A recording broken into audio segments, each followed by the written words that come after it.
ቀዳመይቲ መልእኽቲ ጳውሎስ ናብ ሰብ ቆሮንቶስ ምዕራፍ 1 ካብቲ ብፍቃድ ኣምላኽ ሐዋርያ ኢየሱስ ክርስቶስ ክኸውን ዝተጸውዐ ጳውሎስን ሶስቴንስ ሓውናን ናብታ ኣብ ቆሮንቶስ ዘላ ቤተ ክርስቲያን ኣምላኽ ናብቶም ብክርስቶስ ኢየሱስ ዝተቀደሱ ምስቶም ኣብ ኩሉ ስፍራ ስም እቲ ጎይታኦምን ጎይታናን ዝኾነ ኢየሱስ ክርስቶስ ዝጽውዑ ኩሎም ቅዱሳን ንምዃን ዝተጸውዑ ካብ እግዚአብሔር አቦናን ካብ ጎይታና ኢየሱስ ክርስቶስን ጸጋን ሰላምን ንኣኻትኩም ይኹን። ስለቲ ብክርስቶስ ኢየሱስ ዝተዋህበኩም ጸጋ ኣምላኽ ብዛዕባኹም ኩሉ ግዜ ንኣምላኸይ ኣመስግን ኣለኹ። ዘመስግኖ ዘለኹ ኸዓ እቲ ብዛዕባ ክርስቶስ ዝመስከርናልኩም ኣባኻትኩም ጸኒዑ ስለ ዝተረኽበ ብኩሉ ቃልን ብኩሉ ፍልጠትን ብእኡ ስለ ዝሃብቶምኩም እዩ።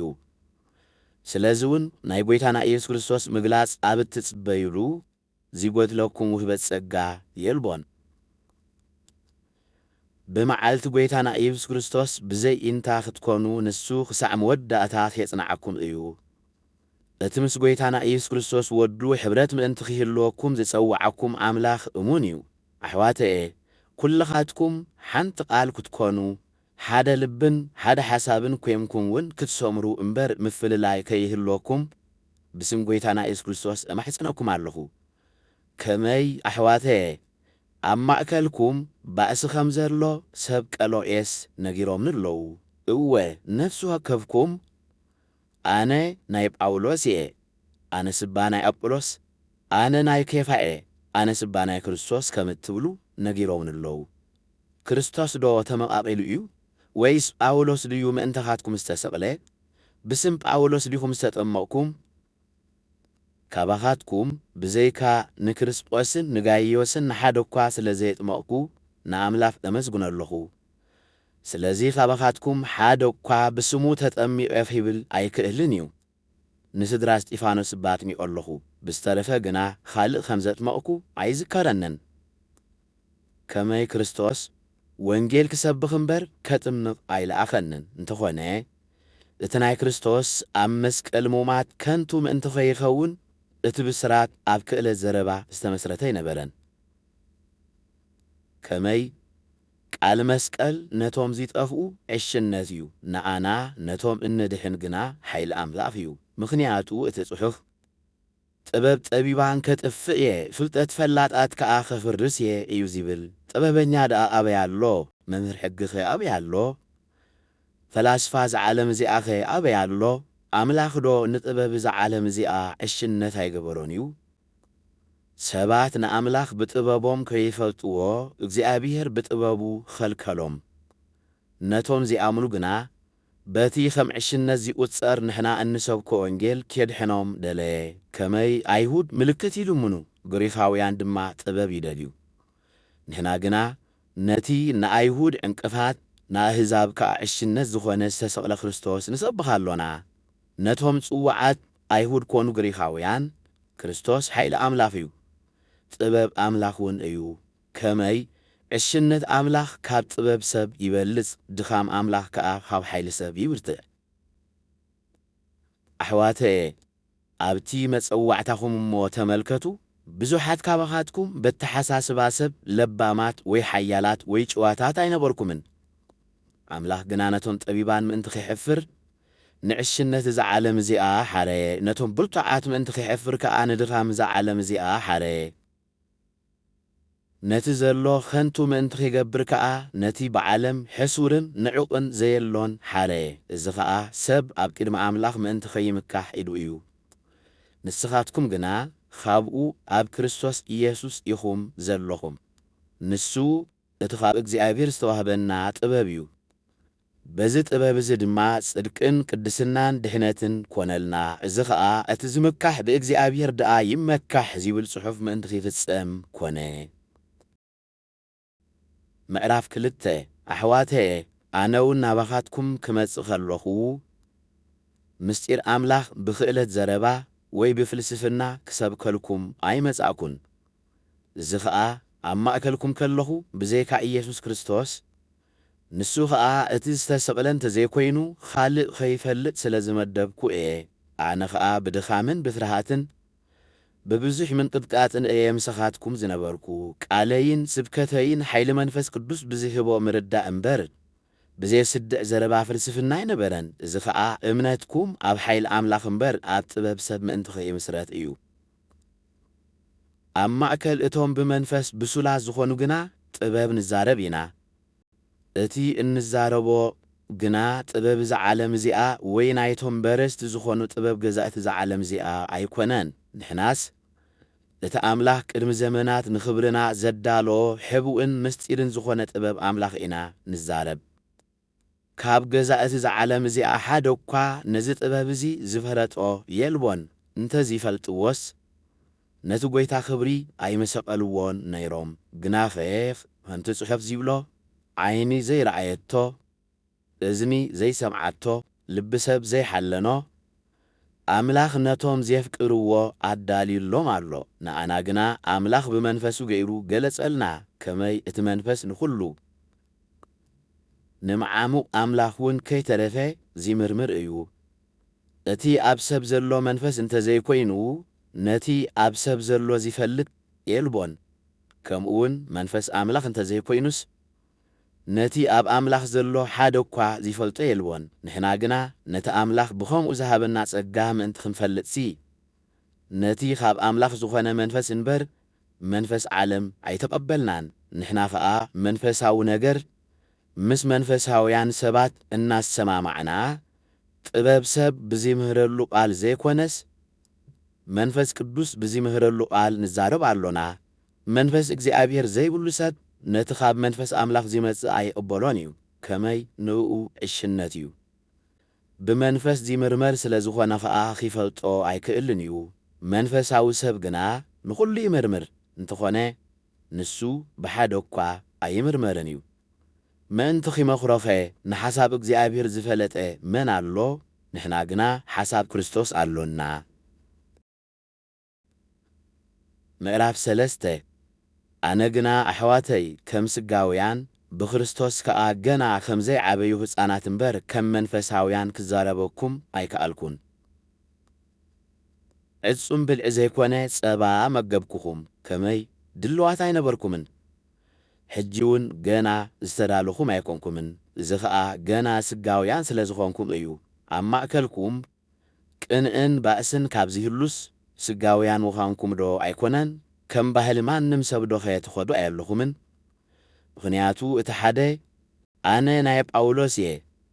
حدا خالك أنا سبانا أبولوسيه خابزبل سقاويان مخانكم دو أيكونان تنبركي أبولوس منيو أولوس كمنيو ننفس وكفهم اكزيابيه كم زهابهم باعاتهم غيركم ناب امنت زبصحكم اغلغلت يوم انا تخلكو أبولوس أستي أملاخ جنا أبقولي اتي زيبقول أملاخ دا أمبر اتي زيتكل ويس اتي زيستي زعب سيبولون اتي زيتكلن اتي زيستن مع رأيهم نسوا كف كم صعرو عسبو يقبليو كمي نحنا معايت أملاخ إنا نسخاتكم قرات أملاخ إخوم هنس أملاخ إخوم أنا خمتز توهبن نسقى أملاخ كإلها ناس أخويني مسارت سردكو حاد خالق أبلئليو يهانس أرلو نفس وكف كس كما يجيرو خمزي هانس يتنقق مخنياتو بزيكا اتسروت مسارت نسوخ إيسوس كريستوس كالق مسارت كي سرد زخيل حادو كويلبون زخونا يخون سب أبلئلي زا مسارت زيقا ورقي برور كبر امني عنجايتي سعري ويس حاسر انت سرحي ناي نفس وكف سب سرحكي قهاديو اتا معالتي بحاوي خدكلت سلا زخوانات كتقلعيا سرح نفس وكف كمي كم زخوانا خاء اتحاوخي كتنايو اتي ام مسارت هانيسو اياو زيصان عالو سب عاسبوخي قباليو اياو زنادو سب جنا عاسبوخي سئنيو نجزاء رأسو خيدحن ايو جنافه خمت بحاو حاليفو زيدحن ايو بيت مقدس أملاخ مخامكمن منفس أملاخ أباخم حاديو مهلاون دو عيتفلطونيكم حادوكا نتا بيت مقدس أملاخ انتفرسي أملاخ كيفرسو ايو بيت مقدس أملاخ قدس ايا زا بيت مقدس زياو نسخاتكم يخم حادوكا نجزاء رأسو عيت أبر قلخ أباخاتكم أبزا عالم زيا ጥበበኛ ከም ዝኾነ እንተመሰሎ ጥበበኛ ምእንቲ ኺኸውን ዓሻ ይኹን ከመይ ነቶም ጥበበኛታት ብጉርሖም ይሕዞም ተባሂሉ ከም ዝተጻሕፈ ጥበብ እዚ ዓለም እዚኣ ኣብ ቅድሚ ኣምላኽ ዕሽነት እዩ ከምኡውን ሓሳብ እቶም ጥበበኛታት ከንቱ ከም ዝኾነ እግዚኣብሔር ይፈልጦ እዩ ዝብል ተጻሒፉ ኣሎ እምበኣርከስ ሓደ እኳ ብሰብ ኣይመካሕ ኩሉ ናታትኩም እዩ ጳውሎስ ኮነ ኣጵሎስ ኬፋ ኮነ ዓለም ሕይወት ኮነ ሞት ዘሎ ኮነ ዝመጽእ ኩሉ ናታትኩም እዩ ንስኻትኩም ከኣ ናይ ክርስቶስ ኢኹም ክርስቶስ ከኣ ናይ ኣምላኽ እዩ ምዕራፍ 4 ስለ ዝፈስ ሰብ ንኣና ከም ኣገልገልቲ ክርስቶስን ከም መገብቲ ምስጢራት ኣምላኽን ገይሩ ይቁጸረና ኣብ ርእሲ እዚ ኸኣ መገብቲ ዘበሉ እሙናት ኮይኖም ኪርከቡ ይግብኦም ኣነ እኳ ብኣኻትኩም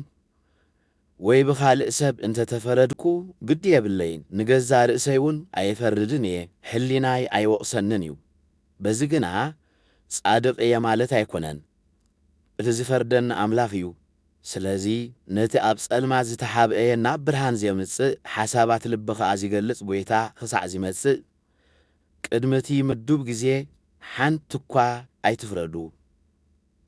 ሽዑ ነፍሲ ወከፍ መምስጋናኡ ካብ ኣምላኽ ይቕበል እዩ ኣሕዋተየ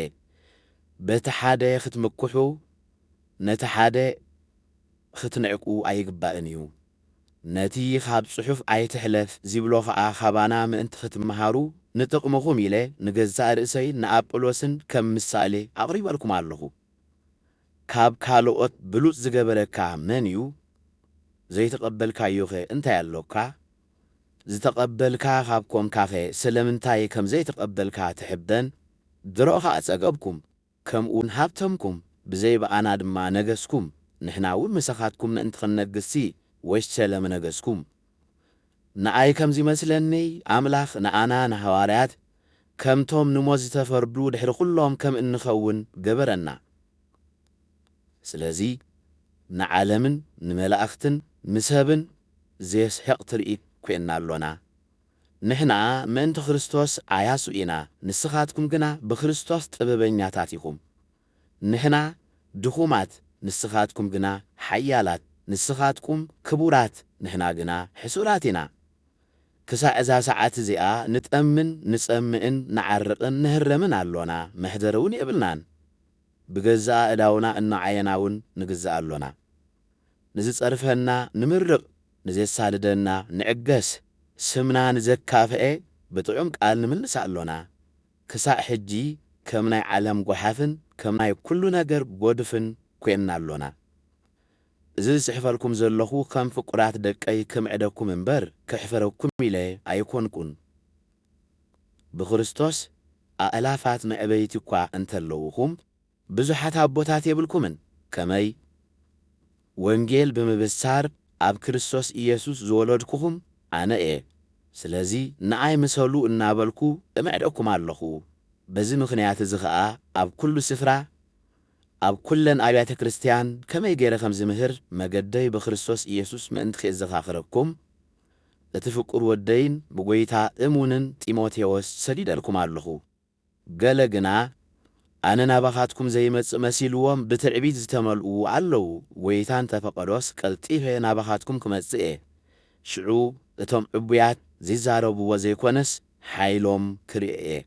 ከመይ መንግስቲ ኣምላኽ ብሓይሊ እምበር ብዘረባ ኣይኮነትን እንታይ ትደልዩ ብበትሪ ዶ ወይስ ብፍቕርን ብመንፈስ ለውሃትን ክመጸኩም ምዕራፍ 5 ኣብ ኣሕዛብ እኳ ተገይሩ ዘይፈልጥ ነውራ ምንዝርና ኣብ ማእከልኩም ከም ዘሎ ማለት ሓደ ኻባኻትኩም ሰበይቲ ብኡ ከም ዘእተወ ይውረየኩም ኣሎ ክትጉህዩ ዝግባኣኩም ከለኹም ገና ብትዕቢት ተነፊሕኩም ኣለኹም ነቲ ከም ዝኣመሰለ ርኹስ ግብሪ ዝገበረ ግዳ ካብ ማእከልኩም ዘይተርሐቕዎ ሽዕኳ ብስጋይ ርሑቕ እንተኾንኩ ብመንፈሰይ ምሳኻትኩም ኣለኹ ምሳኻትኩም ከም ዘለኹ ኾይነ ኸዓ ነቲ ከም ዝኣመሰለ ርክሰት ዝፈጸመ ሰብ ብስም ጐይታ ኢየሱስ ድሮ ፈሪደ የለኹ ንስኻትኩም ኣነ ኸኣ ብመንፈስ ሓይሊ ጐይታ ኢየሱስ ኣብ ዘለዎ ምስ ተኣከብኩም ብመዓልቲ ጐይታ መንፈሱ ምእንቲ ኺድሕን ብስግኡ ኺቕጻዕ ነዚ ከም ዝኣመሰለ ሰብ ንሰይጣን ኣሕሊፍኩም ሃብዎ ጃህራኹም ጽቡቕ ኣይኮነን ቁሩብ መባኹዕቲ ንብዘሎ እቲ ብሑቕ ከም ዘብኩዐዶ ኣይትፈልጡን ኢኹም ከምቲ ሕጂ ዘለኹምዎ ዘይበኹዐ ሓድሽ ብሑቕ ምእንቲ ክትኮኑ ነቲ ኣረጊት መባኹዕቲ ኣጽሪኹም ደርብይዎ ከመይ ገንሸል ፋሲካና ክርስቶስ ተሰውይ እዩ ስለዚ በቲ ኣረጊት መባኹዕቲ ወይ ብመባኹዕቲ እከይን ሕሰምን ዘይኮነ ብዘይበኹዐ እንጌራ ማለት ብቕንዕናን ብሓቅን በዓልና ነኽብር ኣብታ መልእኽተይ ምስ ኣመንዝራታት ኣይትጸምበሩ ኢለ ጽሒፈልኩም ነይረ ግናኸ ምስቶም ናይዛ ዓለም እዚኣ ኣመንዝራታትን ወይ ስሱዓትን ከተርትን ወይ መምለኽቲ ጣዖትን ማለተይ ኣይኮነን እንተዘይኮነስ ካብዛ ዓለም እዚኣ ክትወፁ ተግባኣኩም ነይሩ ኣነ ግና ምስ ሓደ ሓው እናተባህለስ ኣመንዝራ ወይ ስሱዕ ወይ መምለኽቲ ጣዖት ወይ ተጻራፊ ወይ ሰካር ወይ ከታሪ ዝኾነ ሰብ ከይትጽምበሩ ምስ ከምዚ ዝበለ ሰብ ከዓ ከቶ ከይትበልዑ እየ ዝሰሓፍኩልኩም ነቶም ካብ ክርስትና ወፃኢ ዘለዉ ዝፈርድ እንታይ ግድሽኒ ንስኻትኩምሲ ነቶም ኣብ ውሽጢ ክርስትና ዘለዉ ዶ ኣይኮንኩም ንትፈርዱ ነቶም ካብ ክርስትና ወፃኢ ዘለዉ ግና ኣምላኽ እዩ ዝፈርዶም እምበኣር ነቲ ነውሪ ዝገብር ሰብ ካባኻትኩም ኣውፅእዎ ምዕራፍ 6 ሓደ ካባኻትኩም ምስ ብጻዩ ነገር እንተለዎ ኣብ ቅድምቶም ኣመንቲ ዘይኮነስ ኣብ ቅድምቶም ዘይኣምኑ ዶ ኺፋረድ ይደፍር እዩ ወይሲ እቶም ኣመንቲ ንዓለም ከም ዝፈርድዋ ዶ ኣይትፈልጡን ኢኹም ንዓለም ካብ እትፈርዱ ደኣ ንእሽቲ ነገራት ንምፍራድ ከመይ ዘይትበቕዑ ንመላእኽቲ ከም እንፈርድ ዶ ኣይትፈልጡን ኢኹም ናይዛ ዓለም እዚኣ ነገር ግዳ ከመይ ዘይንፈርድ እሞ ኸደኣ ብነገር እዛ ዓለም እዚኣ ዝዳነ እንተለኩም ስለምንታይ ነቶም ብቤተ ክርስቲያን ዝተናዕቁ ኣሕዛብ ፈረድ ትገብርዎም ከሕፍረኩም ኢለ እየ ነዚ ዛረብ ዘለኹ ካንዶ ኣብ መንጎ ሕዋት ትፈርድ ዝኽእል ለባም ሰብ ይብልኩምን ኢኹም እንተኾነ ሓው ንሓው ኣብ ቅድምቶም ዘይኣምኑ ይኸስስ ኣሎ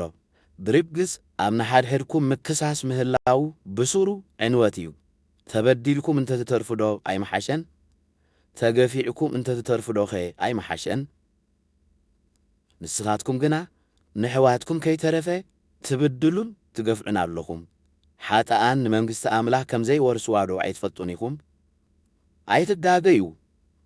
ኣመንዝራታት ወይ መምለኽቲ ጣዖት ዘመውቲ ወይ ግብሪ ሰዶም ዝገብሩ ሰረቕቲ ወይ ስሱዓት ወይ ሰኽራማት ወይ ተጻረፍቲ ወይ ከተርቲ ንመንግሥቲ ኣምላኽ ኣይኪወርስዋን እዮም ገሊኹም እውን ከምኣቶም ነርኩም ኢኹም ግናኸ ብስም ጐይታና ኢየሱስ ክርስቶስን ብመንፈስ ኣምላኽናን ተሓጺብኩምን ተቐዲስኩምን ጸዲቕኩምን ኢኹም ኩሉ ተፈቒድሎ እዩ ግናኸ ኩሉ ኣይጠቅምን እዩ ኩሉ ተፈቒድሎ እዩ ኣነ ግና ናይ ሓደ ነገር እኳ ግዙእ ክኸውን ኣይደልን እየ ብልዒ ንኸብዲ ከብሪ ኸኣ ንብልዒ እዩ ኣምላኽ ግና ንኽልቲኦም ኬጥፍኦም እዩ ሰብነት ንጐይታ ጐይታውን ንሰብነት እዩ እምበር ሰብነትሲ ንምንዝርና ኣይኮነን ኣምላኽ ድማ ከምቲ ንጐይታና ካብ ምዉታት ዘተንስኦ ንኣናውን ብሓይሉ ኸተንስኣና እዩ እቲ ሰብነትኩም ኣካል ክርስቶስ ምዃኑ ዶ ኣይትፈልጡን ኢኹም እሞ ኸደኣ ንኣካል ክርስቶስ ወሲደ ኣካል ኣመንዝራ ክገብሮ ዶ ይግባእ እዩ ያ ኣይፋለይን እቶም ክልተ ሓደ ኣካል ክኾኑ እዮም ከምዚ ብል ምስ ኣመንዝራ ዝዘመወ ምስኣ ሓደ ኣካል ከም ዝኸውን ዶ ኣይትፈልጡን ኢኹም እቲ ምስ ጐይታ ሓደ ዝኸውን ግና ምስኡ ሓደ መንፈስ እዩ ካብ ምንዝርና ህደሙ ሰብ ዝገብሮ ሓጢኣት ኩሉ ካብ ሰብነቱ ወፃኢ እዩ ዝገብሮ ዝምንዝር ግና ኣብ ገዛእ ሰብነቱ እዩ ዝሓጥእ ሰብነትኩም ቤት መቕደስ ናይቲ ካብ ኣምላኽ ዝተቐበልኩምዎ ኣብ ውሽጢኹም ዘሎ መንፈስ ቅዱስ ከም ዝኾነ ዶ ኣይትፈልጡን ኢኹም እምበኣር ናይ ገዛእ ርእስኹም ኣይኮንኩምን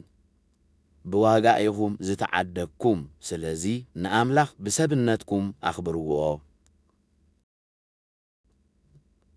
ምዕራፍ 7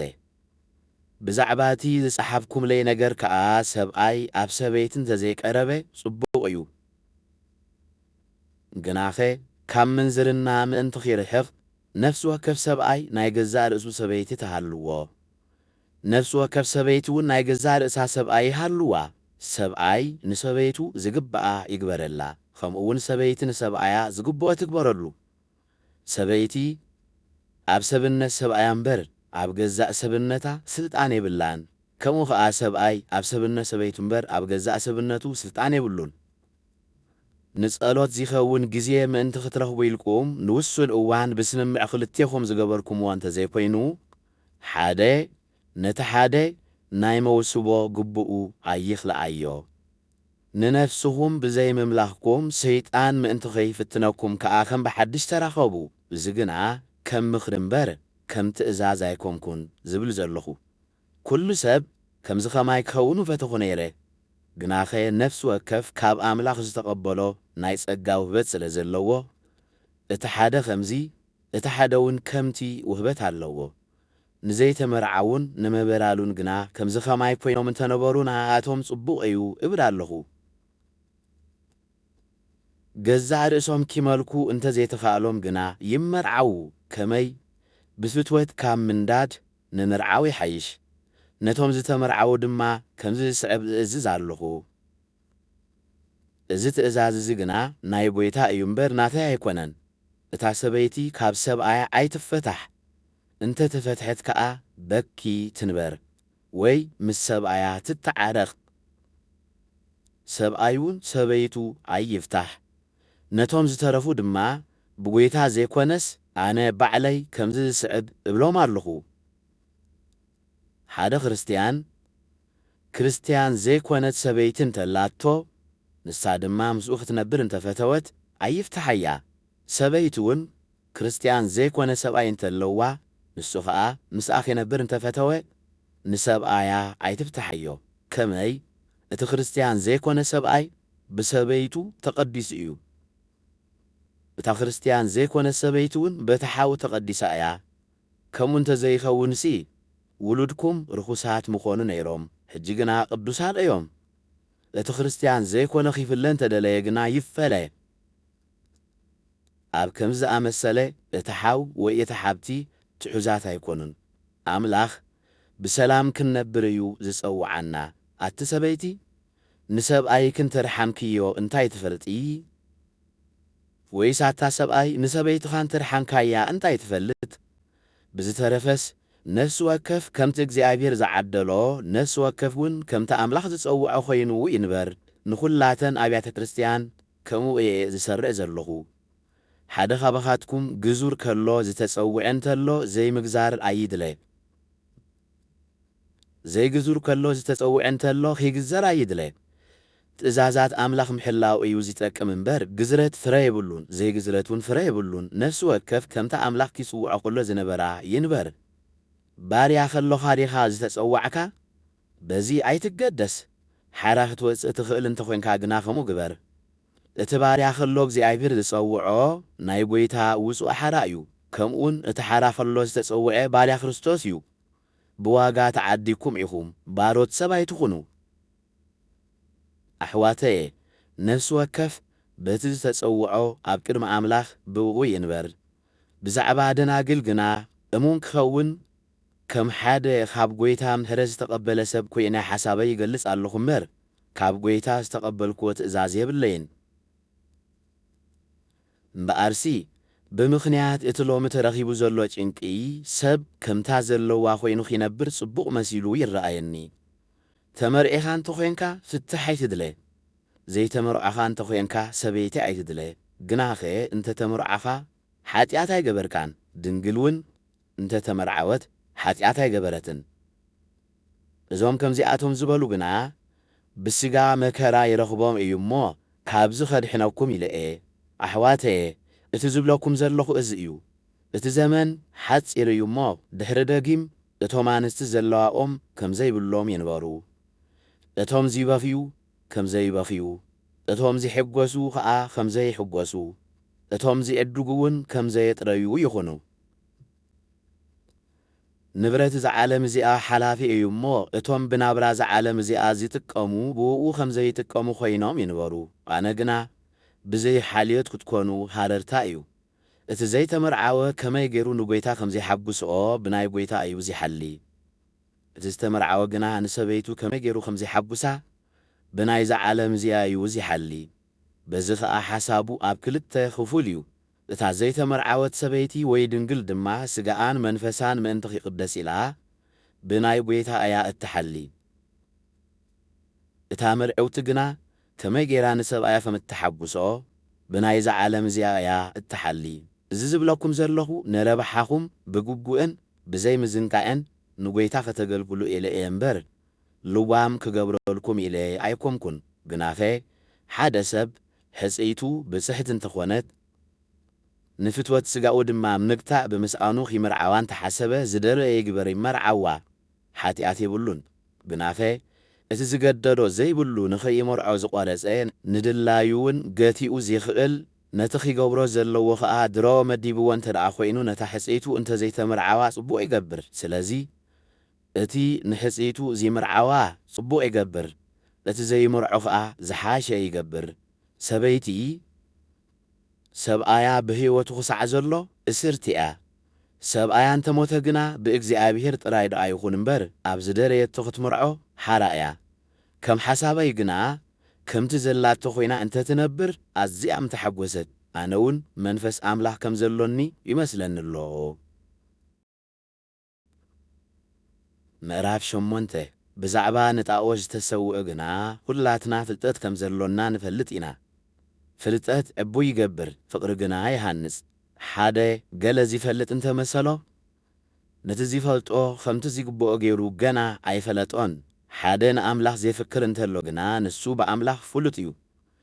ብዛዕባ እቲ ንጣዖታት ዝተሰውአ ምብላዕ ግና ኣብዛ ዓለም እዚኣ ጣዖታት ሓቀኛ ህላውየ ከም ዘይብሎም ብዘይካቲ ሓደ ኸኣ ካልእ ኣምላኽ ከም ዘይልቦ ንፈልጥ ኢና ሽሕ እኳ ኣምላኽ ተባሂሎም ዝጽውዑ ብዙሓት ኣማልኽትን ብዙሓት ጐይቶትን ኣብ ሰማይ ኮነ ኣብ ምድሪ ኣለዉ እንተተባህለ ንሕና ግና ኩሉ ካብኡ ዝኾነ ምንባርና ኸኣ ንእኡ ዝኾነ ሓደ እግዚኣብሔር ኣቦ ኣሎና ከምኡውን ብኡ ሁሉ ዝተፈጥረን ንሕና እውን ብኡ እንነብርን ሓደ ጐይታ ኢየሱስ ክርስቶስ ኣሎና እዚ ፍልጠት እዚ ግና ኣብ ኩሉ ሰብ ኣይርከብን እዩ ገሊኦም ምምላኽ ጣዖት ከም ልማድ ገይሮምዎ ኪበልዑ ኸለዉ ከም ንጣዖት ዝተሰውአ ገይሮም እዮም ዚበልዑ ሕሊናኦም ድኹም ስለ ዝኾነ ድማ ይረኽሱ ብልዒ ግና ኣብ ኣምላኽ የብጽሓናን እዩ እንተ በላዕና ኣይንውስኽ እንተ ዘይበላዕና ኣይንንኪ ግናኸ እቲ ሓርነትኩምሲ ነቶም ድኹማት መዓንቀፊ ኸይኾኖም ተጠንቀቑ ከመይ ሓደ ሰብ ንኣኻ ፍልጠት ንዘለካ ኣብ ቤት ጣዖት ክትበልዕ እንተዚርእየካ እቲ ሕሊናኡ ድኹም ዝኾነ ንጣዖት ዝተሰውአ ንምብላዕ ዶ ኣይምደፈረን ስለዚ እቲ ምእንታኡ ክርስቶስ ዝሞተሉ ድኹም ሓው ብሰሪ ፍልጠትካ ይጠፍእ ኣሎ በዚ መገዲ እዚ ነቶም ኣሕዋት እናበደልኩም ነቲ ድኹም ሕሊናኦም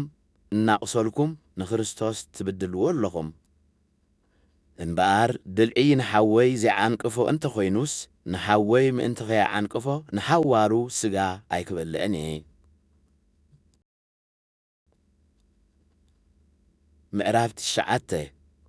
ሓራዶ ኣይኮንኩን እየ ሐዋርያዶ ኣይኮንኩን እየ ንጐይታና ኢየሱስ ክርስቶስ ከ ኣይርአኽዎን ድየ ንስኻትኩም ከ ብጐይታ ፍረ ስርሐይ ዶ ኣይኮንኩምን ንኻልኦት እኳ ሐዋርያ እንተዘይኮንኩ ንኣኻትኩምሲ ሐዋርያኹም እየ ከመይ ማሕተም ሐዋርያነተይ ብጐይታ ንስኻትኩም ኢኹም ነቶም ዝነቕፉኒ መልሰይ እዚ ዝስዕብ እዩ ክንበልዕን ክንሰትን ዶ መሰል የብላን ኢና ከምቶም ካልኦት ሐዋርያትን ኣሕዋት ጐይታናን ኬፋን ዝገብርዎ ብእምነት ሓብትና ዝኾነ ሰበይቲ ምሳና ክንወስድ ዶ መሰል የብልናን ኢና ወይስ ኣነን በርናባስን ጥራይ ዲና ብይድና ጽዒርና ክንበልዕ ዝግብኣና እንታዋይ ወተሃደር እዩ ብገዛእ ገንዘቡ እናተመገበ ዘገልግል ወይ ንተኺሉ ፍሪኡ ዘይበልዕ ከመን እዩ ወይስ እናጓሰየ ካብተን ዝጓስየን መጓሰ ጸባ ዘይሰቲ መን እዩ ከማ ተሓሳስባ ሰብ ጥራይ ድየ ዝዛረብ ዘለኹ ሕጊ ሙሴ እውን ዶ ከምኡ ኣይብልን እዩ ከመይ ኣብ ሕጊ ሙሴ ኣፍ ዘይኽይድ ብዕራይ ኣይትእሰር ዝብል ኣሎ ኣምላኽ ብዛዕባ ብዑር ድዩ ዝግደስ ዘሎ ብሱሩ ምእንታና ዶ ይኮነን ዝዛረብ ዘሎ እቲ ዘይሓርስ ብተስፋ ኺሓርስ እቲ ዘይኽይድ ብተስፋ ኸይኽይድ ገግቢኦም ኪረኽቡ ዝግብኦም ስለ ዝኾነ ምእንታና እዩ ዝተጻሕፈ ንሕና ነቲ መንፈሳዊ ነገር ካብ ዘራእናልኩም ከ ነቲ ናይ ስጋኹም በረኸት እንተዓጸድናስ በዚሕና ድዩ? እቶም ካልኦት ምሳኻትኩም ኪማቐሉ መሰል ካብ ዝህልዎም ንሕና ግዳ ክንደይ ካብኡ ዝዓበየ መሰል ዘይህልወና ንሕና ግና ንወንጌል ክርስቶስ ምእንቲ ኸይንዓግት ንኹሉ ንጸውር ኣሎና እምበር ነዚ መሰል እዙ ኣይተጠቐምናሉን። እቶም ንቅዱስ ነገር ዘገልግሉ ካብቲ ናይ ቤት መቕደስ ከም ዘይምገቡ እቶም ኣብ መሰውኢ ዘገልግሉን ምስቲ መሰውኢ ከም ዝማቐሉ ዶ ኣይትፈልጡን ኢኹም? ከምኡ ድማ ጐይታ ነቶም ወንጌል ዝሰብኩ ብወንጌል ኪምገቡ ሰሪዕሎም ኣሎ። ኣነ ግና ካብ ከምዚ ዝኣመሰለ ሓንቲ እኳ ኣይወሰድኩን፣ ከምኡ ምእንቲ ኺኾነለይ ኢለ እውን ኣይኮንኩን እዚ ዝጽሕፍ ዘለኹ። ሓደ ሰብ ነቲ ትምክሕተይ ከንቱ ካብ ዝገብሮስ ሞት ይሕሸኒ። ወንጌል እንተሰበኽኩ ዝምክሓሉ የብለይን፣ ምኽንያቱ ክሰብኽ ምዙዝ እየ። እንተ ዘይሰብኽኩ ግና ወይለይ። ፈትየ እንተገበርክዎ ዓስብሎኒ፣ ከይፈተኹ እንተገበርክዎ ግና ብሕድሪ ስለ ዝተዋህበኒ እዩ።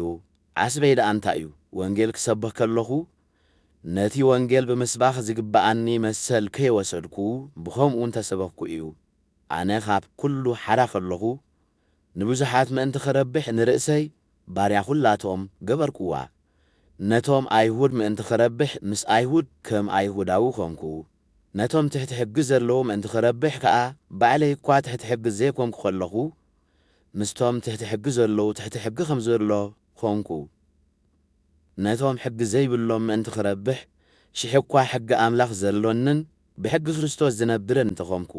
ምስቶም ሕጊ ዘይብሎም ሕጊ ከም ዘይብሉ ኾንኩ። ነቶም ድኹማት ምእንቲ ኽረብሕ ድማ ምስቶም ድኹማት ድኹም ኮንኩ። ብኹሉ መገዲ ንገሊኦም ምእንቲ ኸድሕን ንኹሉ ሰብ ኩሉ ኾንኩ። እዚ ግና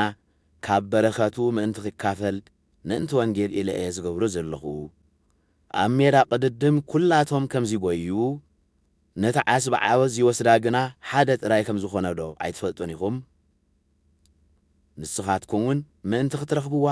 ከምኡ ቡየዩ። እቲ ቃለት ዘበለ ብኹሉ ገዛእ ርእሱ መሊኹ እዩ ዝነብር። እዚኣቶም ነቲ ሓላፊ ኣኽሊል ምእንቲ ኺቕበሉ እዮም፣ ንሕና ግና ነቲ ዘይሓልፍ። ስለዚ ኣነ እበይ ኣለኹ፣ ግናኸ ከምቲ ዕላማ ዘይብሉ ኣይኮንኩን። እዋጋዕ ኣለኹ፣ ምስ ንፋስ ከም ዝዋጋዕ ግና ኣይኮንኩን። ንኻልኦት እናሰበኽኩ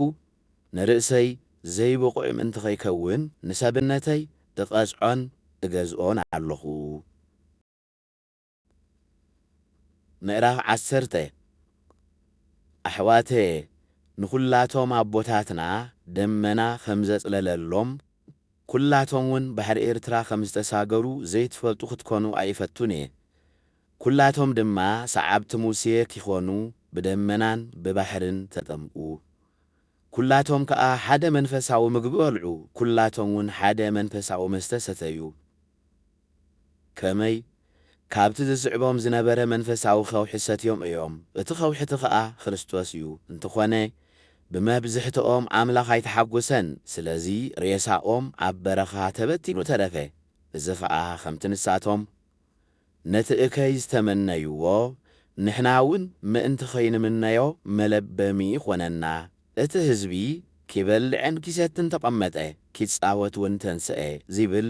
ከም ዝተጻሕፈ ከምቶም ገሊኣቶም መምለኽቲ ጣዖት ኣይትኹኑ። ከምቲ ገሊኣቶም ዝመንዘሩ እሞ ብሓንቲ መዓልቲ 23,000 ዝሞቱ ኣይንመንዝር። ከምቲ ገሊኣቶም ንእግዚኣብሔር ዝፈተንዎ እሞ በትማን ዝጠፍኡ ንክርስቶስ ኣይንፈትኖ። ከምኡውን ከምቲ ገሊኣቶም ዘዕዘምዘሙ እሞ እቲ ዝቐዝፍ መልኣኽ ዘጥፍኦም ኣይነዕዘምዝም። እዚ ኹሉ መለበሚ ኺኸውን እዩ ዝበጽሖም። ንኣና እቲ መወዳእታ ዘመናት ንዘርከበናው ነተብሳጽ ኪኾነና እዩ ዝተጻሕፈ። ስለዚ እቲ ደው ኢሉ ዘሎ ዚመስሎ ኸይወድቕ ይጠንቀቕ። ሰብ ኪጾሮ ዘይክእል ፈተና ኣይበጽሓኩምን። ኣምላኽ እሙን እዩ። ስለዚ ካብ ዓቕምኹም ንኔው ክትፍተኑ ኣይሓድገኩምን እዩ። ምጽዋሩ ምእንቲ ኽትክእሉ ግና ምስቲ ፈተናኹም መዋጽኦ ገይሩልኩም ኣሎ። ስለዚ ፍቁራተየ ካብ ምምላኽ ጣዖት ህደሙ። ከም ነስተውዓልቲ እየ ዝዛረብ ዘለኹ እሞ ነዚ ዝብሎ ዘለኹ ባዕላትኩም ፍረድዎ። እታ ንሕና እንባረኻ ናይ በረኸት ጽዋዕ ምስ ደም ክርስቶስ ሕብረት ዘለዋ ዶ ይኮነትን? እታ እንቆርሳ እንጌራስ ንስጋ ክርስቶስ ሕብረት ዘለዋ ዶ ይኮነትን? ሓንቲ እንጌራ ካብ እትኸውንሲ ንሕና ብዙሓት ከሎና ሓደ ስጋ ኢና ከመይ ካብ ሓንቲ እንጌራ ኢና ተሳቲፍና። ንህዝቢ እስራኤል እሞ ረኣዩ እቶም ካብ መስዋእቲ ዝበልዑ ምስቲ መሰውኢ ሕብረት ዶ የብሎምን እዮም? እሞ ኸደኣ እዚ ክብል ከለኹ ንጣዖታት ዝተሰውዐ ዝጠቕሞ ነገር ዶ ኣለዎ እዩ? ወይስ ጣዖት ዝጠቅም ነገር ኣለዎ ማለተይ ድየ? ኣይፋሉን። እቲ ኣሕዛብ ዝስውዕዎ ነጋንንት እምበር ንኣምላኽ ኣይኮኑን ዝስውዕዎ። ንስኻትኩም ምስ ኣጋንንቲ ሕብረት ክህልወኩም ከዓ ኣይፈቱን እየ። ጽዋዕ ጐይታን ጽዋዕ ኣጋንንትን ክትሰትዩ ኣይከኣለኩምን እዩ። ካብ መኣዲ ጐይታን ካብ መኣዲ ኣጋንንትን ክትካፈሉውን ኣይከኣለኩምን እዩ። እሞኸ ንጐይታ ዶ ንቕምዓዮ? ንሕና ዶ ካብኡ ንብርትዕ ኢና? ኩሉ ፍቁድ እዩ፣ ኩሉ ግና ኣይጠቅምን እዩ። ኩሉ ፍቁድ እዩ፣ ኩሉ ግና ኣይሃንጽን እዩ። ነፍሲ ወከፍ ንጥቕሚ ብጻዩ ደኣ እምበር ሓደ እኳ ጥቕሚ ርእስኡ ኣይድለ። ስኩፍ ሕሊና ኣይሃልኹም። ኣብ ዕዳጋ ዝሽየጥ ዘበለ ኩሉ ከይመርመርኩም ብልዑ። ከመይ ምድርን እቲ ኣብኣ መሊኡ ዘሎን ናይ እግዚኣብሔር እዩ። ካብቶም ዘይኣምኑ ሓደ እንተዓደመኩም እሞ ክትከዱ እንተደልየኹም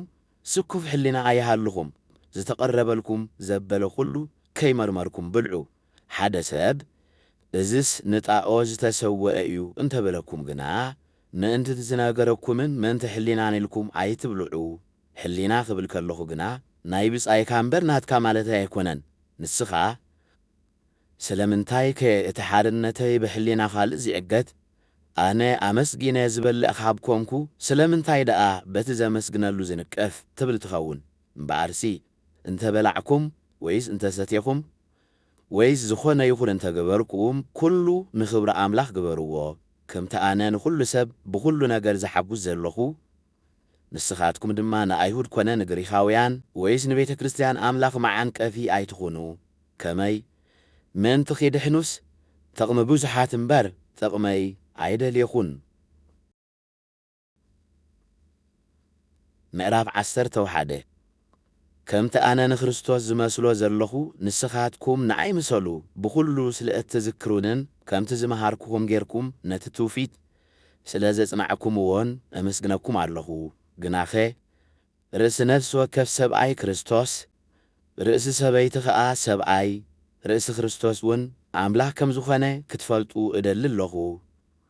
እቲ ክጽሊ ኸሎ ወይ ኪንበ ኸሎ ርእሱ ዚጉልበብ ሰብኣይ ነቲ ርእሱ ዝኾነ ክርስቶስ የሕሰሮ። እታ ክትጽሊ ኸላ ወይ ክትንበ ኸላ ርእሳ ዘይትጉልበብ ሰበይቲ ድማ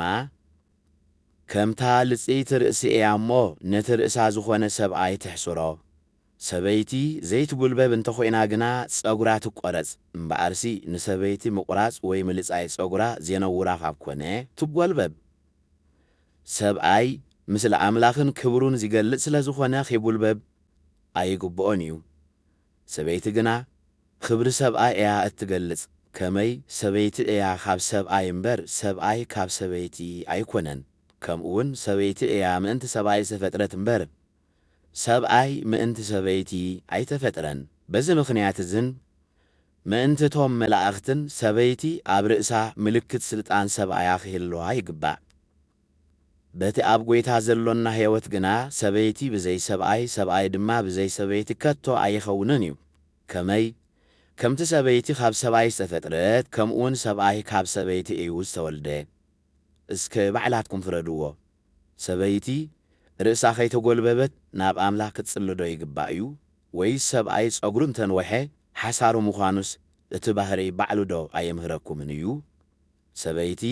ጸጉራ እንተንወሐት ግና ኣብ ክንዲ መጐልበቢ ጸጉሪ ተዋሂቦ እዩ እሞ ንኣኣ ኽብረታ እዩ።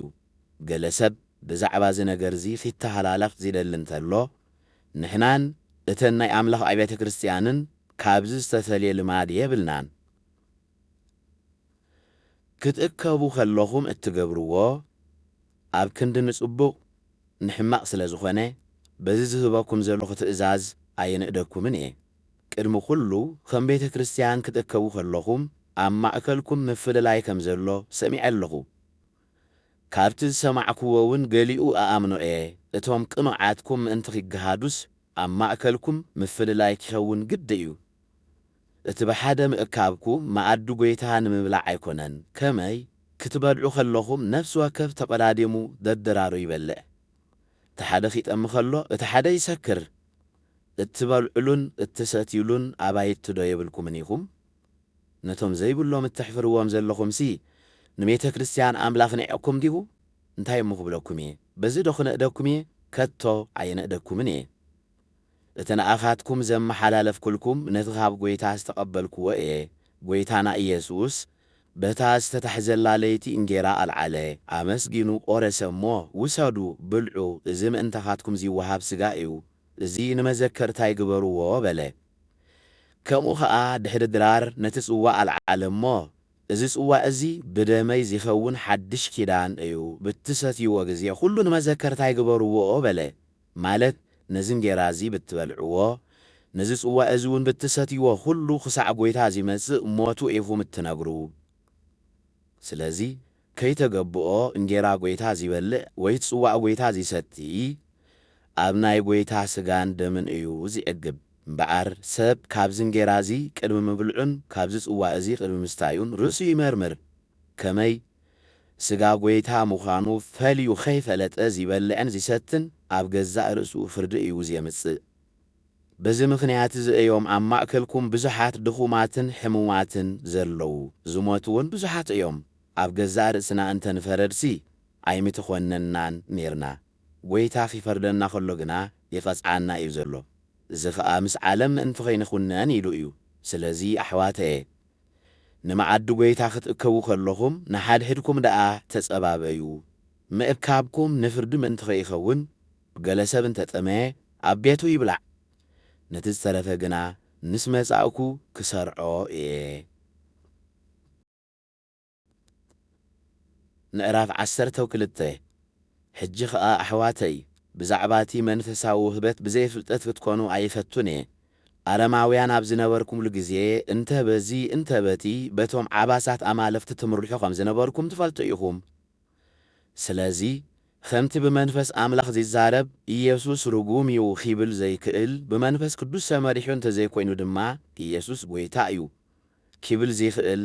ሓደ እኳ ከም ዘየልዎ እፍልጠኩም ኣለኹ እምበኣርከ በብዓይነቱ ውህበት ኣሎ መንፈስ ቅዱስ ግና ሓደ ንሱ እዩ በብዓይነቱ ኣገልግሎት ኣሎ ጐይታ ግና ሓደ ንሱ እዩ በብዓይነቱ ዝኾነ ተግባራት ኣሎ እቲ ኣብ ኩላቶም ኩሉ ዝገብር ኣምላኽ ግና ሓደ ንሱ እዩ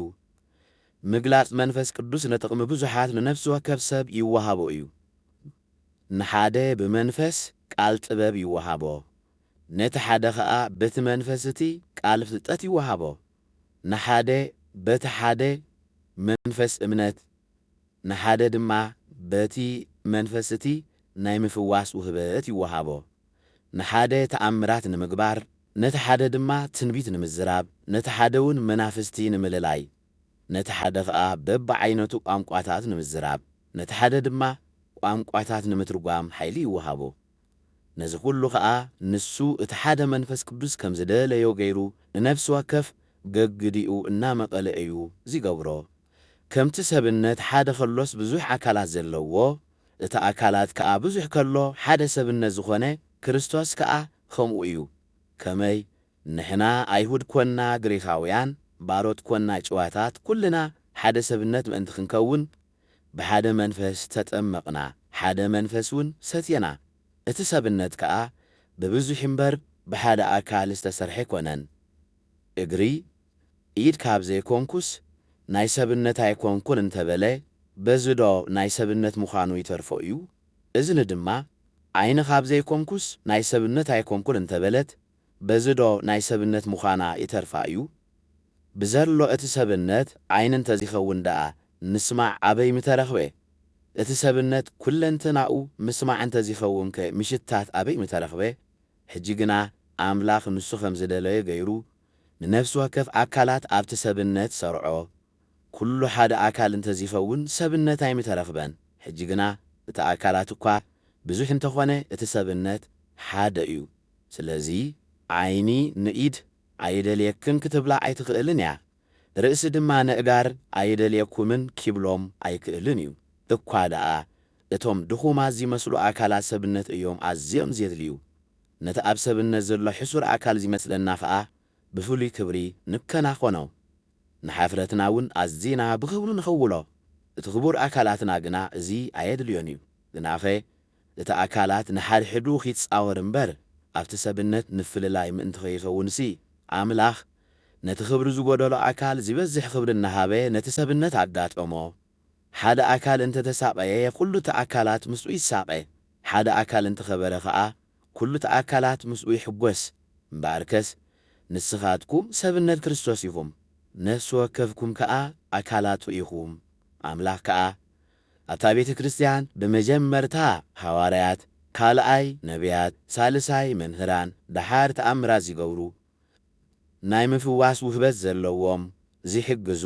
ዘመሓደሩ በብዓይነቱ ቋንቋታት ዝዛረቡ ሰርዐ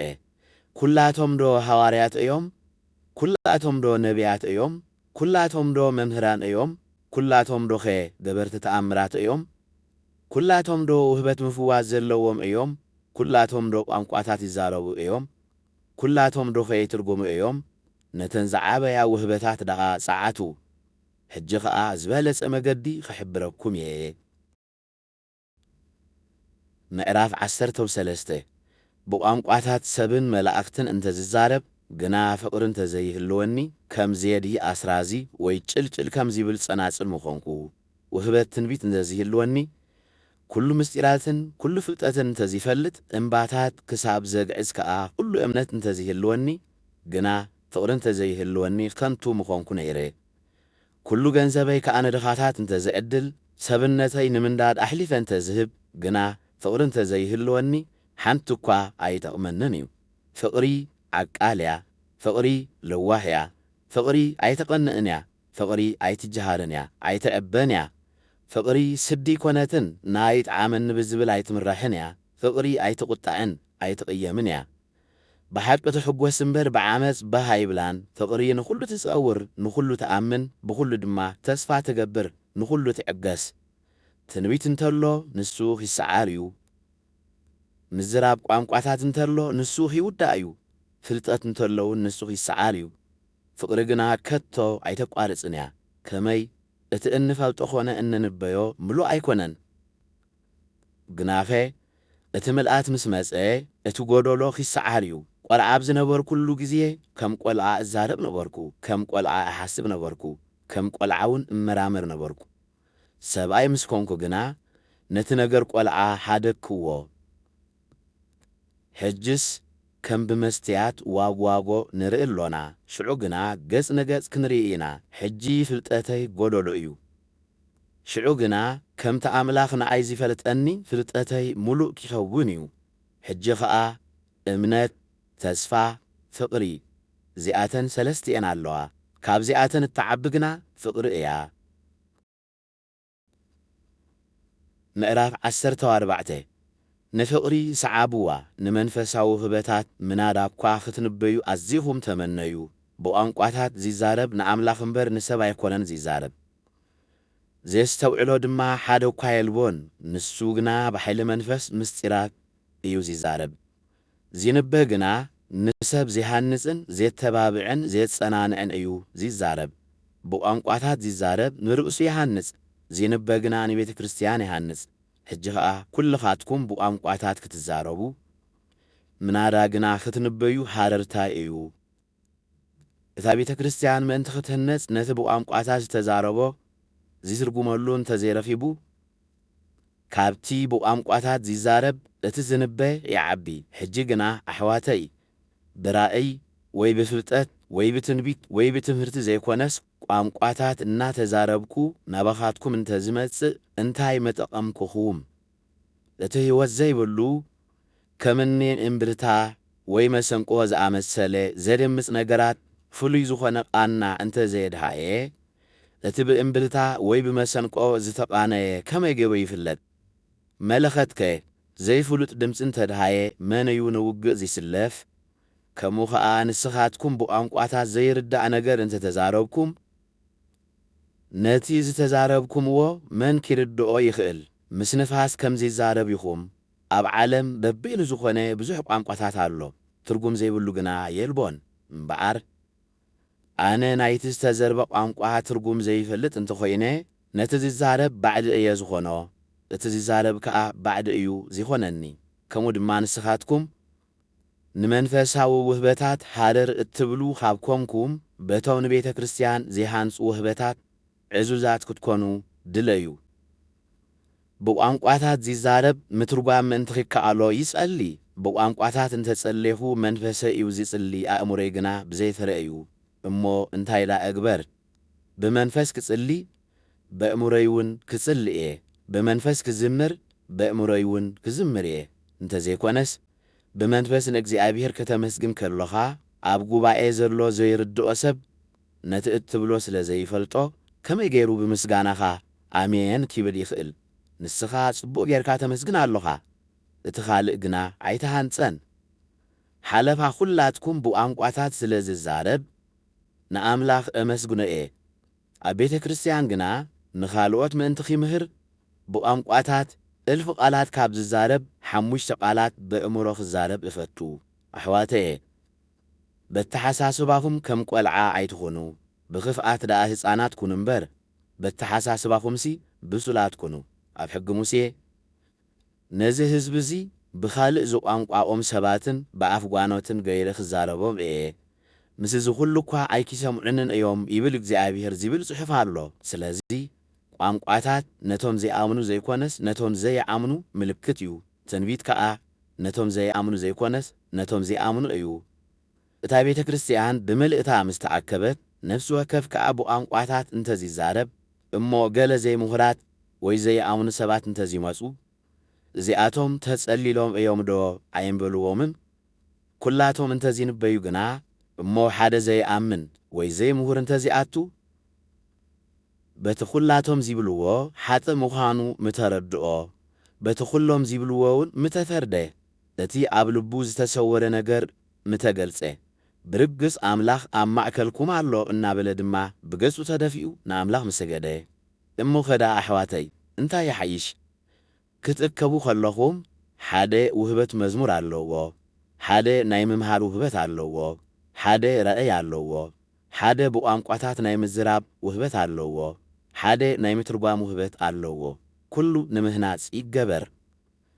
ብቋንቋታት ይዛረቡ እንተለዉ ክልተ እንተበዝሑ ከዓ ሰለስተ ይዛረቡ እሞ በብተራ ይዛረቡ ሓደ ድማ ይተርጉሞ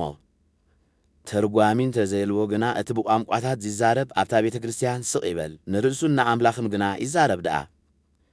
ነቢያት ክልተ ወይ ሰለስተ ኮይኖም ይዛረቡ እቶም ካልኦት ድማ ይመርምሩ ካብቶም ተቐሚጦም ዘለዉ ንሓደ ራእይ እንተተገልጸሉ ግና እቲ ቀዳማይ ስቕ ይበል ኩላቶም ምእንቲ ኺመሃሩ ኩላቶም እውን ምእንቲ ኺተባብዑስ ኩላትኩም በብሓደ ክትንበዩ ትኽእሉ ኢኹም እቶም መናፍስቲ ነቢያት ነቶም ነቢያት ይግዝእዎም እዮም ከመይ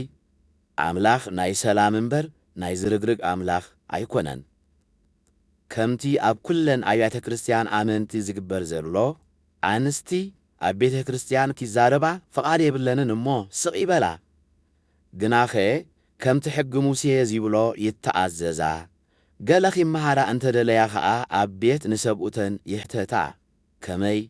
ንሰበይቲ ኣብ ቤተ ክርስቲያን ምዝራብ ነውሪ እዩ ቃል ኣምላኽ ካባኻትኩም ድዩ ወሲኡ ወይ ኣባኻትኩም ጥራይ ድዩ በፂሑ ሓደ ኣነ ነቢይ እየ ወይ መንፈሳዊ ውህበት ኣለኒ ዝብል እንተሎ እዚ ጽሕፈልኩም ዘለኹ ትእዛዝ እግዚኣብሔር ምዃኑ ይፍለጥ ነቲ ኺፈልጥ ዘይደሊ ግና ከም ዘይናትኩም ቁጸርዎ ስለዚ ኣሕዋተይ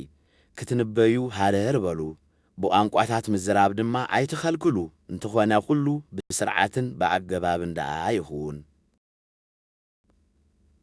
ምዕራፍ 15 ሕጂ ኸኣ ኣሕዋተይ ነቲ ኣነ ዝሰበኽኩልኩም ወንጌል ከዘክረኩም እደሊ ኣለኹ ንሱ ድማ እቲ ዝተቐበልኩምዎን ብኡ ድማ ጸኒዕኩም እትነብሩ ዘለኹምን እዩ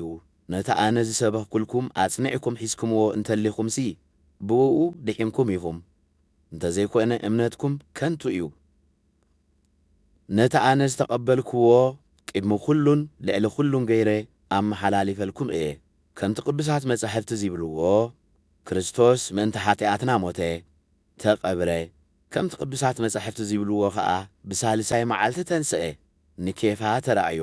ደሓር እውን ነቶም 12 ተራእዮም ብድሕሪኡ ካብ 500 ንዝበዝሑ ኣሕዋት ብሓደ ግዜ ተራእየ ካብኣቶም እቶም ዝበዝሑ ክሳዕሎም ኣለዉ ገሊኣቶም ግና ሞይቶም እዮም ድሕሪኡ ንያዕቆብ ድሕሪኡ ኸዓ ንኹሎም ሐዋርያት ተራእየ ድሕሪ ኩላቶም ድማ ንኣይ ቁላዕ ንዝመስል ተራእየኒ ኣነ ካብ ኩላቶም ሐዋርያት ዝነኣስኩ እየ ነታ ቤተ ክርስቲያን ኣምላኽ ዘሳደድክዋ ስለ ዝኾንኩ ኸዓ ሐዋርያ ክስምዕ ኣይበቅዕን እየ እቲ ኾይነዮ ዘለኹ ግና ብጸጋ ኣምላኽ እየ ኾይነዮ ዘለኹ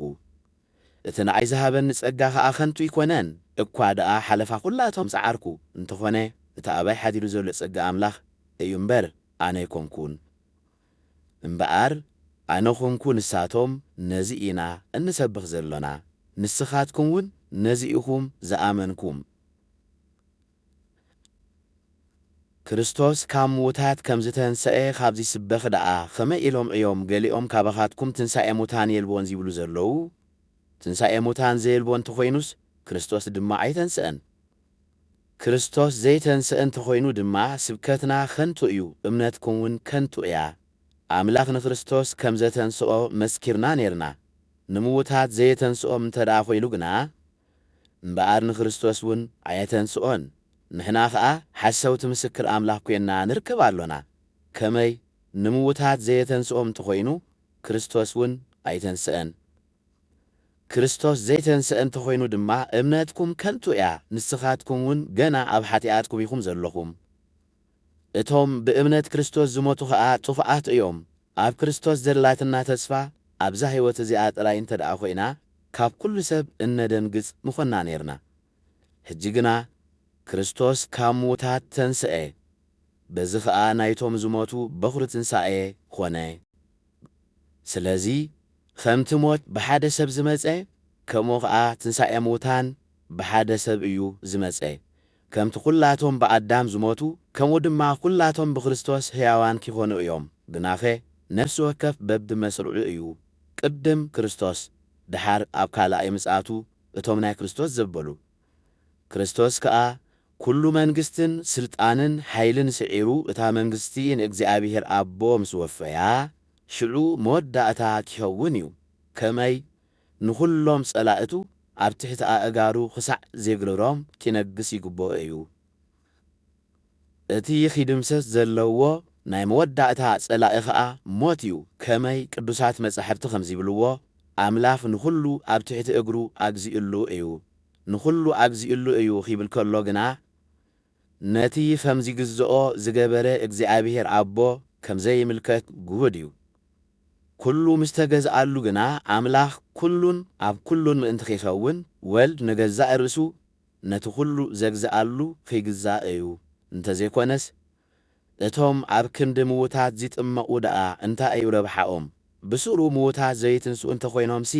ስለምንታይ ደኣ ኣብ ክንዶኦም ዝጥመቑ ስለምንታይ ከ ንሕና ኩሉ ግዜ ኣብ ኣፍ ድንገት ንነብር ኣሎና ኣሕዋተየ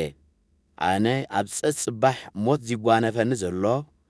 በቲ ኣባኻትኩም ብክርስቶስ ኢየሱስ ጐይታና ዘሎኒ ትምክሕቲ ከም ዝኾነ እረጋግጸልኩም ኣለኹ ኣነ ኣብ ኤፌሶን ምስ ኣራዊት ዝዋጋእ ዘለኹ ከም ባህሪ ሰብ እንተኾይኑ ደኣ እንታይ እዩ ረብሓይ ምውታት ዘይትንስኡ እንተኾይኖም ግና ከምቲ ዒራ ጽባሕ ክንመውት ኢና ንብላዕ ንስተ ዝብልዎ ዶ ኣይኮነን ኣይትታለሉ ሕማቕ ዕርክነት ንጽቡቕ ልማድ የበላሽዎ እዩ ቅንዕና ንምግባር ተበራበሩ ሓጢኣት እውን ኣይትግበሩ ገለ ካባኻትኩም ንኣምላኽ ዘይፈልጥዎ ኣለዉ ነዚ ምእንቲ ክትሓፍሩ ኢለ እየ ዝብሎ ዘለኹ ገለ ሰብ ግና ምውታት ከመይ ኢሎም እዮም ዘይትንስኡ ከመይ ዝበለ ሰብነት ከእዩ ክህልዎም ዝብል ይህሉ ይኸውን ኣተዓሻ እቲ ንስኻ እትዘርኦ ኸይሞተ ሕይወት ኣይረክብን እዩ እቲ እትዘርኦ ድማ ናይ ስርናይ ወይስ ናይ ካልእ ዓይነት ፍረ ጥራይ እዩ እምበር ነቲ ተኽሊ ኣይኮምካን እትዘርኦ ኣምላኽ ግና ከም ዝደለዮ ገይሩ እዩ ሰብነት ዝሂቦ ንነፍሲ ወከፍ ዘርኢ እውን ሰብነቱ ይህቦ ስጋ ሰብ በይኑ ስጋ እንስሳ በይኑ ስጋ ኣዕዋፍ በይኑ ስጋ ዓሳ እውን በይኑ ደኣ እዩ እምበር ኩሉ ስጋስ ሓደ ዓይነት ስጋ ኣይኮነን። ሰማያዊ ሰብነት ኣሎ፣ ምድራዊ ሰብነት ከዓ ኣሎ። ግናኸ ክብርቲ ሰማያዊ በይኑ ክብርቲ ምድራዊ እውን በይኑ እዩ። ክብሪ ፀሓይ በይኑ ክብሪ ወርሒ በይኑ ክብሪ ከዋኽብቲ እውን በይኑ እዩ። ብክብርስ ኮኸብ እውን ካብ ኮኸብ ይበልፅ እዩ። ትንሣኤ ሙታን እውን ከምኡ እዩ። ብዝብስብስ ይዝራእ ብዘይብስብስ ከዓ ይትንስእ። ብውርደት ይዝራእ ብክብሪ ይትንስእ። ብድኻም ይዝራእ ብሓይሊ ይትንስእ። ባህርያዊ ሰብነት ይዝራእ መንፈሳዊ ሰብነት ይትንስእ። ባህርያዊ ሰብነት ካብ ዝህሉ መንፈሳዊ ሰብነት እውን ኣሎ። እቲ ቀዳማይ ሰብ ኣዳም ሕይወት ዘለዎ ፍጡር ኮነ ዝብል ጽሑፍ ኣሎ። እቲ ዳሕራይ ኣዳም ከዓ ሕይወት ዝህብ ኮነ። ግናኸ ቅድም ዝመጽእ እቲ ባህርያዊ እዩ እምበር እቲ መንፈሳዊ ኣይኮነን። እቲ መንፈሳዊ ድሓር እዩ ዝመጽእ። እቲ ቀዳማይ ሰብ ካብ መሬት ስለ ዝተፈጥረ መሬታዊ እዩ። እቲ ካልኣይ ሰብ ግና ካብ ሰማይ እዩ። እቶም መሬታውያን ከምቲ መሬታዊ እዮም፣ እቶም ሰማያውያን ድማ ከምቲ ሰማያዊ እዮም። ከምቲ ምስሊ እቲ መሬታዊ ዝለበስና ከምኡ ድማ ምስሊ እቲ ሰማያዊ ክንለብስ ኢና። ግናኸ ኣሕዋተየ ስጋን ደምን መንግስቲ ኣምላኽ ይወርስ ከም ዘይከኣሎ እቲ በራሲ ድማ ነቲ ዘይበርስ ከም ዘይወርሶ እነግረኩም ኣለኹ። እነሆ ምስጢር እነግረኩም ኣለኹ። እታ ናይ መወዳእታ መለኸት ምስ ተነፍሐት ኩላትና ብሓንሳዕ ከም ቅጽበት ዓይኒ ክንልወጥ ኢና እምበር ኩላትና ኣይክንመውትን ኢና። ከመይ እታ መለኸት ትንፋሕ እያ፣ እቶም ምዉታት ድማ ብዘይበርስ ኪትንስኡ እዮም። ንሕና እውን ክንልወጥ ኢና። ከመይ እቲ በራሲ ዘይምብራስ እቲ መዋቲ ከዓ ዘይሙማት ኪለብስ ይግብኦ እዩ። እቲ በራሲ ዘይምብራስ እቲ መዋቲ እውን ዘይሙማት ምስ ለበሰ ሽዑ ሞት ብዓወት ተዋሕጠ ዝብል ቃል ጽሑፍ ኪፍጸም እዩ። ኦ ሞት ኣበይ ኣሎ ዓወትካ? ኦ ሞት ኣበይ ኣሎ መውጋእካ? ሞት ብሓይሊ ሓጢኣት ገይራ ትወግእ፣ ሓጢኣት ከዓ ካብ ሕጊ ሓይሊ ትረክብ። ግናኸ ነቲ ብጐይታና ኢየሱስ ክርስቶስ ገይሩ ዓወት ዝሂበና ኣምላኽ ስብሓት ይኹኖ። ስለዚ ፍቁራት ኣሕዋተየ ጻዕርኹም ብጐይታ ኸንቱ ከም ዘይኮነ ፈሊጥኩም ጽኑዓት ዘይትነቓነቑ ብዕዮ ጐይታ ኩሉ ግዜ ሙሉኣት ኩኑ። ምዕራፍ 16 ብዛዕባ እቲ ነቶም ኣመንቲ ኪኸውን ዝዋፃእ ገንዘብ ግና ከምቲ ናይ ቤተ ክርስቲያን ገላትያ ዝሰራዕክዎ ንስኻትኩም እውን ከምኡ ግበሩ። እቲ ምውፃእ ገንዘብ ኣነ ምስ መጻእኩ ምእንቲ ኸይኸውን ኣብ ሰሰሙን በታ ቀዳመይቲ መዓልቲ ነፍሲ ወከፍኩም ከከም ክእለቱ ኣዋህሊሉ የቐምጥ። ኣነ ምስ መጻእኩ ድማ ነቲ ህያብኩም ናብ ኢየሩሳሌም ምእንቲ ኸብጽሑ ነቶም ዝሓረይኹምዎም ሰባት መልእኽቲ ኣትሒዘ ክሰዶም እየ። ኣነ ክኸይድ ዘየድሊ እንተኾይኑ ድማ ምሳይ ይኸዱ። ብመቄዶንያ ክሓልፍ ከለኹ ናባኻትኩም ክመጽእ እየ። ከመይ ብመቄዶንያ ክሓልፍ እየ። ናብቲ ዝኸዶ ዓዲ ምእንቲ ከተፋነውኒ ምናልባሽ ምስኻትኩም እጸንሕ ወይስ እኸርም እኸውን እየ። ከመይ ከም ሓላፍ መገዲ ኾይነ ክርእየኩም ኣይፈቱን እየ። እግዚኣብሔር እንተፈቐዶ ቁሩብ ግዜ ምስኻትኩም ክጸንሕ ተስፋ ኣሎኒ። ግና ክሳዕ በዓላት 50 ኣብ ኤፌሶን ክጸንሕ እየ። ምኽንያቱ ዓብይን ፍረ ዘለዎን ኣፍ ደገ ተኸፊቱሉ ኣሎ፣ ተጻረርተይ ከዓ ብዙሓት እዮም። ጢሞቴዎስ እንተመጸ ከዓ ከምዚ ኸማይ ዕዮ ጐይታ ይዓዪ እዩ እሞ ብዘይ ስኽፍታ ምስኻትኩም ከምዚ ይቕመጥ ግበርዎ። ሓደ እኳ ኣይንዓቆ ምስቶም ኣሕዋት ኪመጽእ እጽበዮ ኣለኹ እሞ ዘየድልዮ ሂብኩም ብሰላም ኣፋንውዎ። ብዛዕባ ኣጵሎስ ሓውና ከዓ ምስቶም ኣሕዋት ናባኻትኩም ኪመጽእ ብዙሕ ለሚነየ ነይረ። ተኾነ ፍቓድ ኣምላኽ ስለ ዘይኮነ ሕጅኽ ይመጽእ ኣይደለየን። ምስ ጣዓሞ ግና ይመጽእ እዩ። ንቑሑ፣